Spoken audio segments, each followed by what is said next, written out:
So in my Yeah. research, Dallas, I saw that the best I can see, your first singles match happened at Center Stage on December 9th. You were taking on Johnny Rich. You won with a knee drop off the top, but somewhere in the process, your opponent that night suffered a broken nose. Do you remember that? Breaking Johnny Rich's nose? Oh, he moved. I could, as a wrestler's defense, you moved. I didn't really recall that until you said that. Imagine. Um, but yeah, I could imagine that, amped up, trying to, not like a lot, like Jimmy Yang said, can't see through your shit. Well, sometimes it was live. You can't see through it. Sometimes it's live, and like that's what I think Randy, like everybody would bust my chops about like laying out an idea for a match. Everybody. Oh, Randy Savage does the same thing. I'm going to really knock it out with him. And today, everybody does that. Right, wrong, or indifferent. But you have to understand, when I was in the ring, I never stopped talking. Right. Ever. Ever. Like, I could be talking shit, or I could be telling you exactly what to do by saying, don't block this punch, whatever. But I could call everything just raw, but it's never going to be as good as if I don't know certain things of where I'm going. And what was really cool was when I was working with Hulk, our very first time we worked, and because he never talked about shit to nobody. He went out there, he called the ring, and he came back in a locker room that I was in. He said, when you catch that boot, you spin it this way or that way. I said, well, you got to spin it this way. I stood up. So it goes with my momentum. Got it. Like, and he walked out.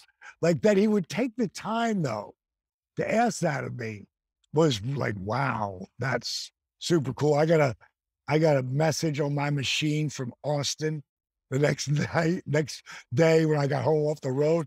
How the hell, kid? How the hell did you pull that match out of Hogan? Like Hulk just stepped up. I didn't tell him to do anything. He did stuff on the floor. He suplexed me on the floor. He did stuff he don't ever do. And he's capable. Yeah, he was very capable and wanted to do it. And it was he's another guy. He was the next guy to really like make me believe. 1994, we were maybe 95. When were we on that tour in Germany? Hulk had just come in. Can't remember if it was 94 or 95, but he came in, and of course he's headlining. And we got 13 days, and I'm with Jim Duggan, first match.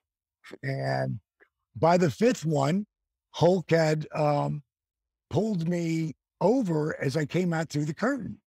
And he said, how you doing it? And I go, how am I doing what, Hulk? He said, how are you getting so much better? I go, wow, Hulk. I go, thanks. He goes, this is what they're doing with you, right? They're putting you on the road so you can learn your craft. I said, Hulk, this is my first match on the road in 4 months. He's like, what? I'm like, the only reason that I freaking am here is because I've got a smoking hot wife that walks me to the ring. And my last real name is Falkenberg. And the Germans love their crowd. So that's why I'm on this card.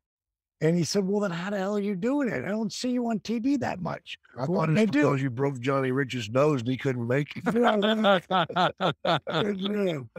bottom line is, he says, whatever you're doing, keep doing it. Because it's not this year or next year or the year after.